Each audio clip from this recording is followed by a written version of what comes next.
Educação formal e não formal, né? Bom, a gente sabe que a gente recebe educação formal na escola, né? Educação informal, não formal e informal fora dela. A gente também recebe uma forma de educação não formal dentro da escola, né?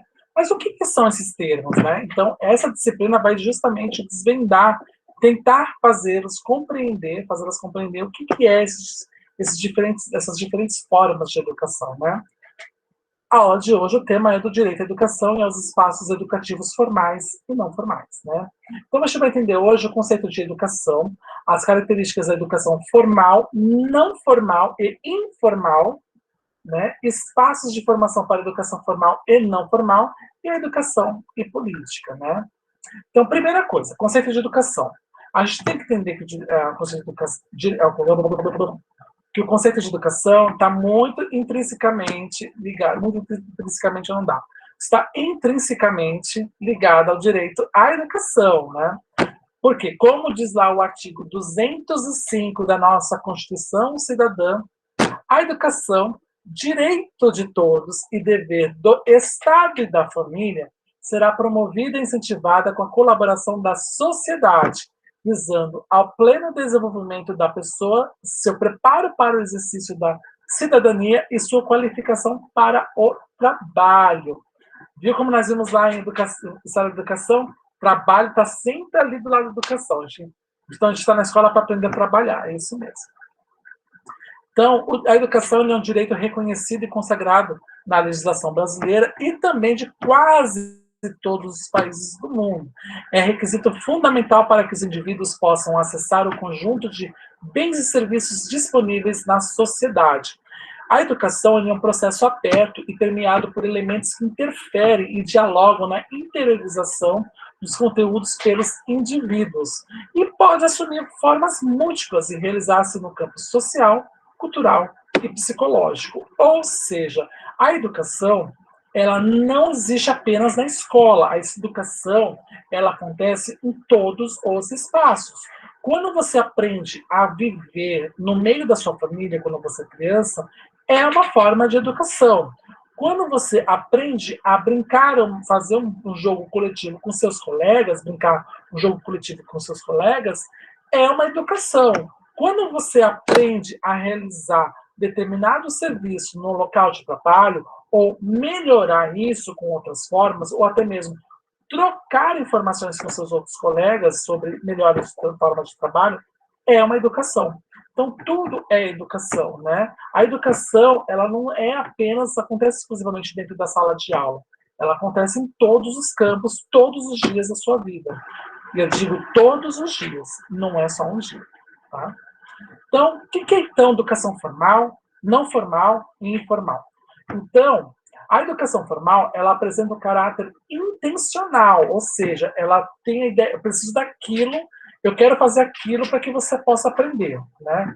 Regulamentada por uma legislação específica, LTB, planejada com o objetivo de formar o sujeito para integrá-lo aos processos sociais, políticos e culturais, ou também chamados de práticas sociais, né?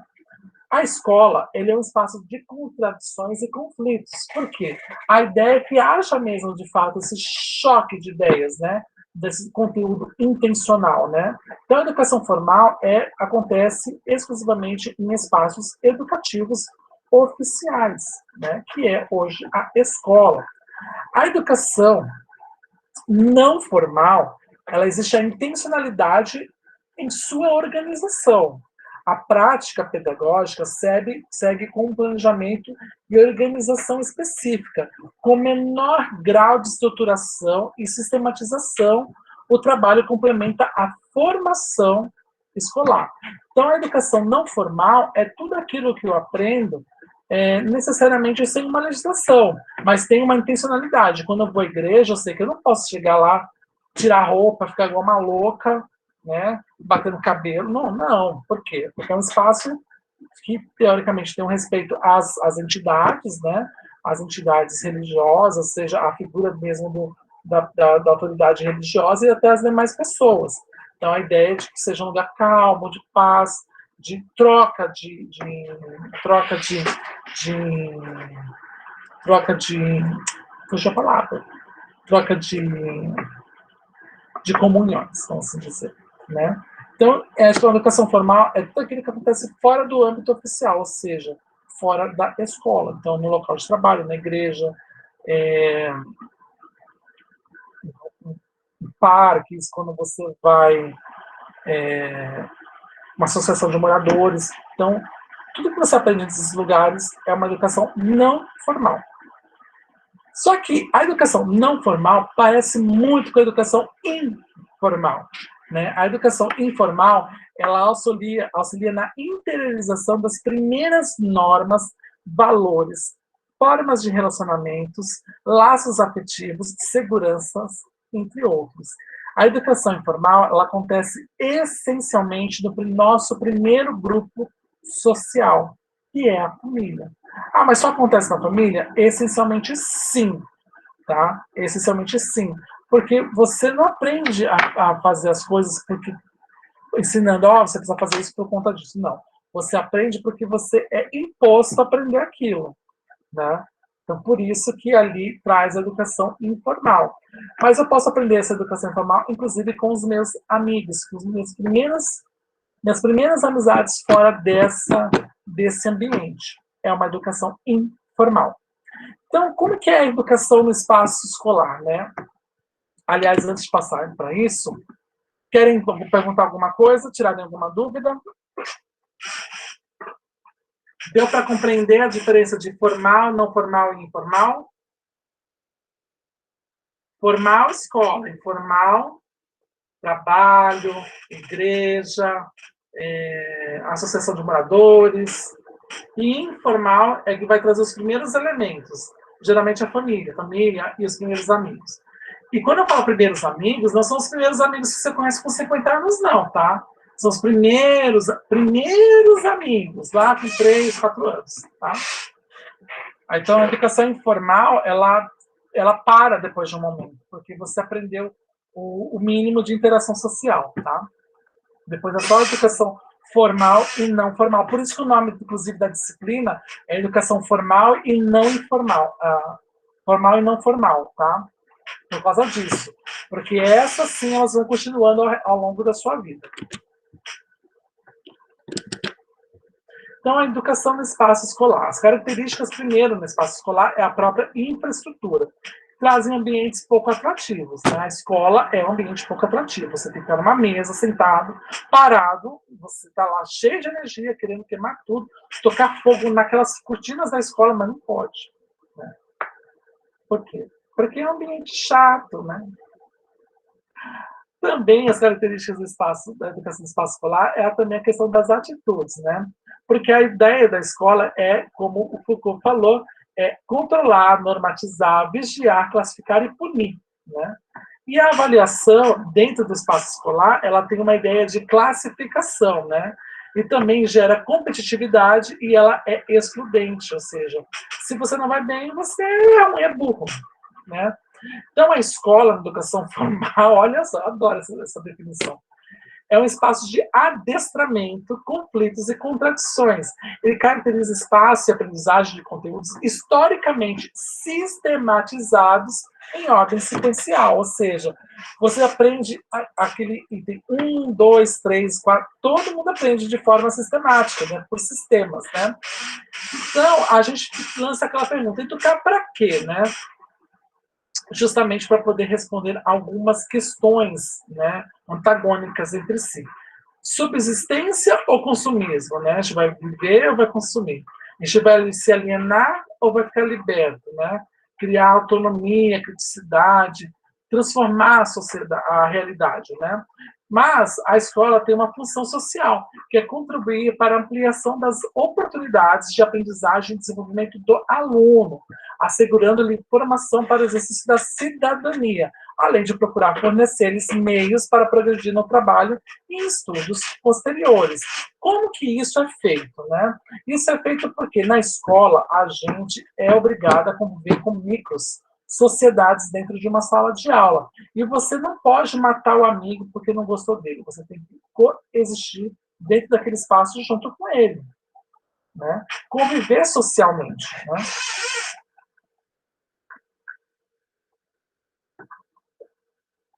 Além disso, surge, né, o que chamamos de novos espaços de formação, até mesmo dentro da formação da educação formal, né?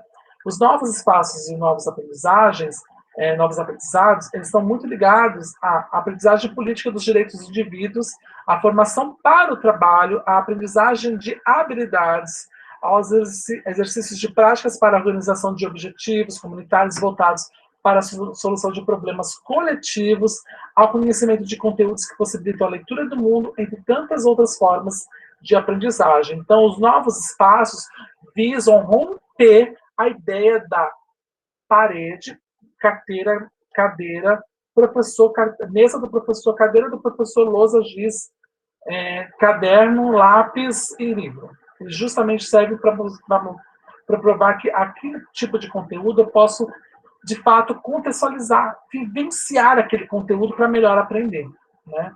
Então, a gente chamamos de espaços diferentes para a promoção da educação, que aí estão muito ligados, inclusive, à educação não formal, né? Esses outros espaços, né? Apesar de poder ter esses novos espaços dentro da educação formal. Como é que isso surge? Através de projeto social, quando você vai com um projeto para poder mudar a vida de pessoas daquela região, determinada região, através de algumas práticas. A ONG, que geralmente ela faz o serviço que o poder público não consegue fazer, né? O museu, que traz uma coleção de histórias para serem avaliadas e apreciadas, e o centro comunitário, que geralmente tem nos bairros, né? Onde eles começam a entender, principalmente da política de sobrevivência e também de melhorias como característica, como aprendizagem da própria característica de cidadão daquela região, né? E isso entra muito no que chamamos das possibilidades de educação não formal. Por quê?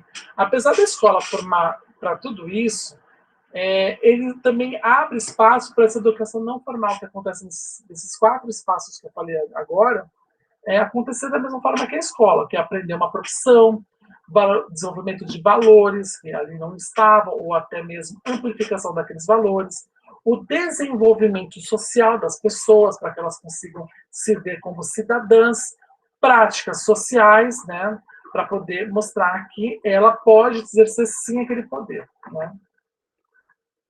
A cultura e a política, né? Então, a relação entre a educação e a educação deve fornecer aos indivíduos elementos necessários para uma leitura crítica da realidade, a fim de fazê-lo para tomar posições sobre questões políticas, sociais e econômicas. É para poder criticar o governo? Não, não é só para criticar o governo, mas que ele possa fazer comparações com elementos que existem na sociedade e que vão influenciar ele de uma forma ou de outra. Isso é isso fornecer essa relação, né, entre a relação entre educação e política, né? Política não é necessariamente os deputados, não é o presidente, o governador, o prefeito, não. Política é até mesmo as ações que você realiza com seus vizinhos, com seus amigos, né, que chamamos de políticas da boa vizinhança, né? Então, nem sempre isso ocorre porque a própria educação submete-se a um sistema de poder ou exerce uma violência simbólica sobre os indivíduos, os quais não conseguem alcançar em sua formação uma visão crítica de mundo. Como é que isso acontece? Porque a BNCC determina que você tem que aprender no mínimo, e quando você tem que aprender aquilo no mínimo, você pode ficar limitado à criticidade do mundo.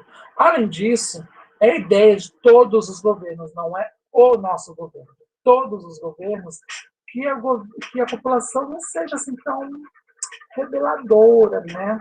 Porque se rebelar, o que vai acontecer? Vai virar uma nova França, não vai virar uma nova Venezuela. Pelo contrário, não é Venezuela, a gente vai se tornar uma nova França. O que acontece na França, gente? Quando eles entram em greve, eles tocam fogo em tudo, quebram tudo e tá tudo bem. É isso. Porque lá a ideia de que o poder emana do povo, ele é de fato aplicado, né? E quando geralmente uma classe trabalhadora entra em greve lá na França, todas as outras entram, porque existe um conceito de unidade. Então, por isso que nem sempre a educação ela vai dialogar com a política, porque até a própria educação, até mesmo a educação A educação sem partido, ela traz uma política de docilização. A ideia da política para a educação é que vocês se tornem gados, não tem outro nome, é gados mesmo, gados. Que você seja preparado apenas para dizer sim, né, para as mazelas do mundo. Então, e que não critique, né? Já a cultura política, né, ela possui relação direta com o processo de formação educacional dos indivíduos e também com as experiências vivenciadas de modo individual e coletivamente, ou seja, históricas. Então, representa a influência dessas crenças, sentimentos e valores políticos na sociedade como um todo. E a gente vive num momento que a cultura política ela simplesmente se expandiu de modo exacerbado, assim, até meio sem medidas. Eu até confesso que eu sou um pouquinho, tá? Para não dizer muito, eu sou um pouquinho, né? Voltada para a esquerda, né? Então, a gente vê muito essa polarização política, quer queira ou não, é uma má cultura política, a polarização política. Por quê? Eu já havia falado uma vez, não sei se foi para vocês, que toda unanimidade ela é burra, né? E ela é burra mesmo. Então, o ideal é que haja mesmo essa pluralidade de ideias, esse debate de ideias. O problema é que as pessoas levam a ferro e fogo, especialmente a questão do aspecto político, como algo sendo muito particular seu, esquecendo que os políticos, inclusive aqueles de partidos que você não gosta, são nossos funcionários. Então, não é possível falar em educação neutra em relação à formação política, já que, por própria noção de neutralidade, já carrega em si um posicionamento político. Então, para dizer assim, eu não discuto política, não gosto, está errado. Porque quando você está fazendo um discurso neutro, né, inclusive num espaço não formal de educação, você já está imprimindo ali uma ideia de que você gosta de situação. Apenas isso. Se a situação dica que é para um, tá ótimo. Se dica para outro, tá ótimo. Então, a ideia justamente é que você escolha, não é que escolha um lado, mas escolha ideais de convivência coletiva. Né?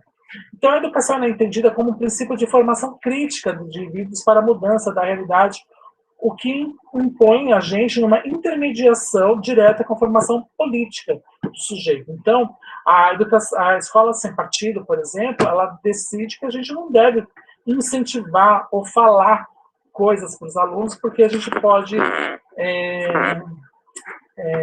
doutriná-los, né? E a ideia é justamente não. Do mesmo jeito que você vai falar de um político, que pode ser que você apoie, você tem que falar da outra política. E tem que falar dos dois lados, das implicações prós e contras e também do outro também. Né? E o que diz, então, os pensadores e as relações políticas nesses âmbitos, no âmbito educacional, né? Então, a violência simbólica, que eu já havia falado, que vem através aqui está falando sobre o Bourdieu, né? O Pierre Bourdieu, mas a gente pode falar isso também muito através do Michel Foucault, né? E a educação é que para Bourdieu há uma distribuição desigual de oportunidades entre indivíduos. E no caso da educação, o próprio sistema escolar representa um mecanismo de distinção social e de reprodução da hierarquia social. Né? Como assim? Né? Porque quem estuda na escola pública geralmente não consegue ir para boas faculdades. Né? Deixa eu pegar aqui. Espero que não tenha guardado.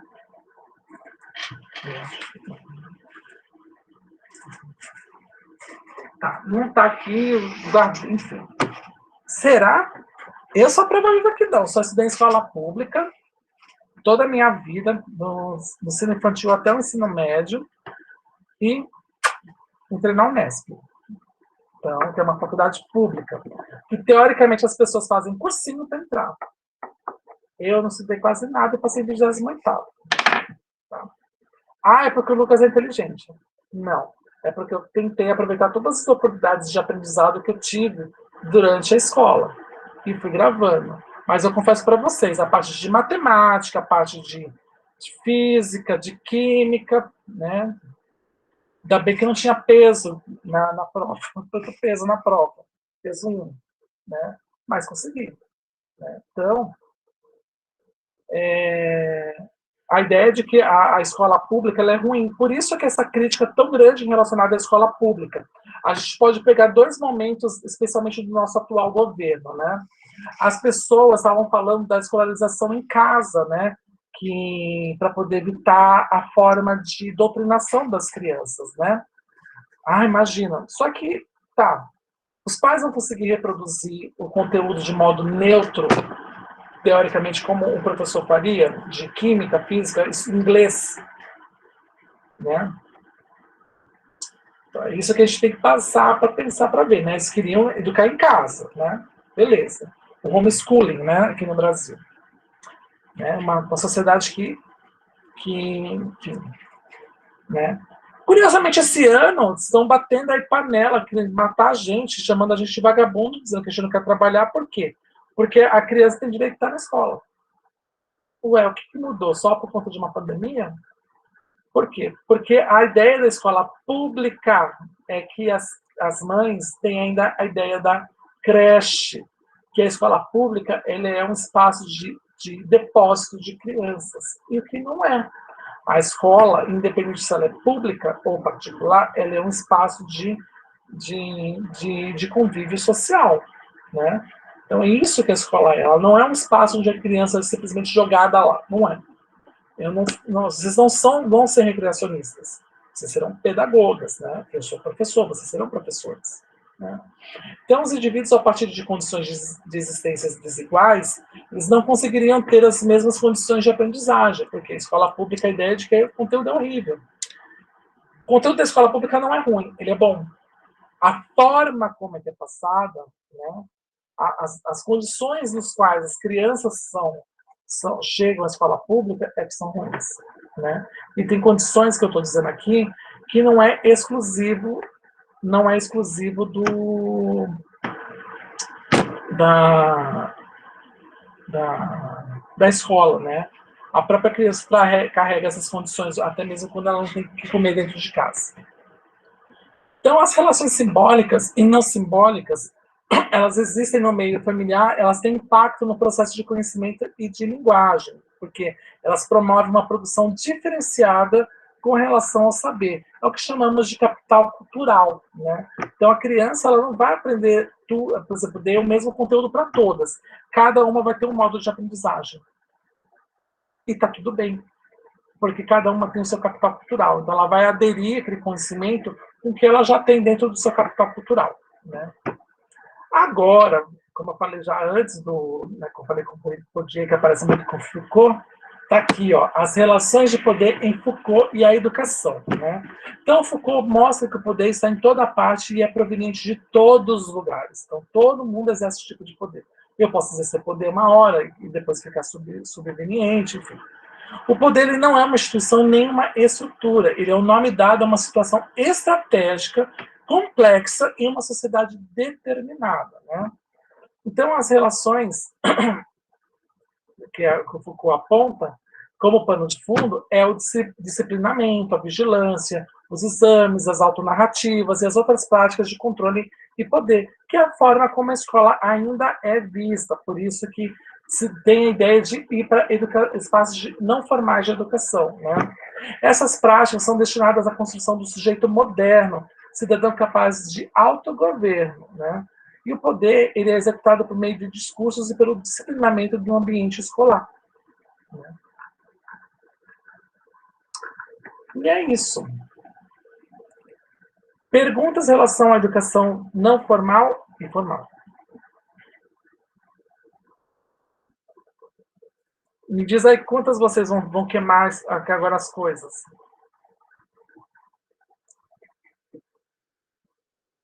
Vamos tornar o Brasil uma França. Dúvidas, gente?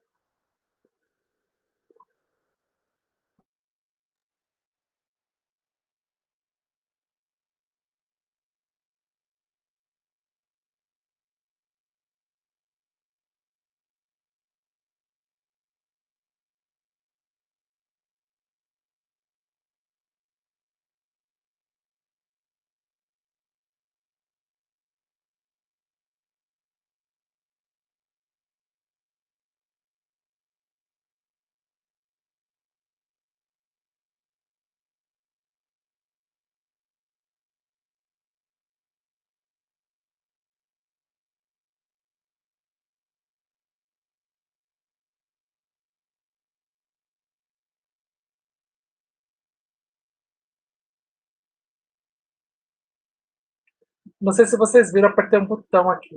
Não, eu apertei um botão aqui. Mas voltei. Dúvidas, pessoal?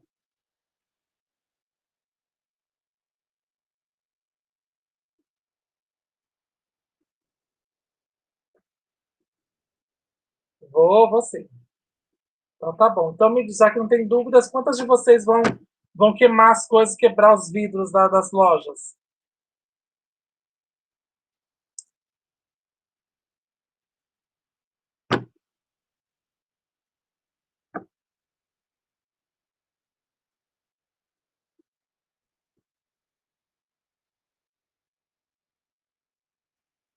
Nenhuma, pelo jeito.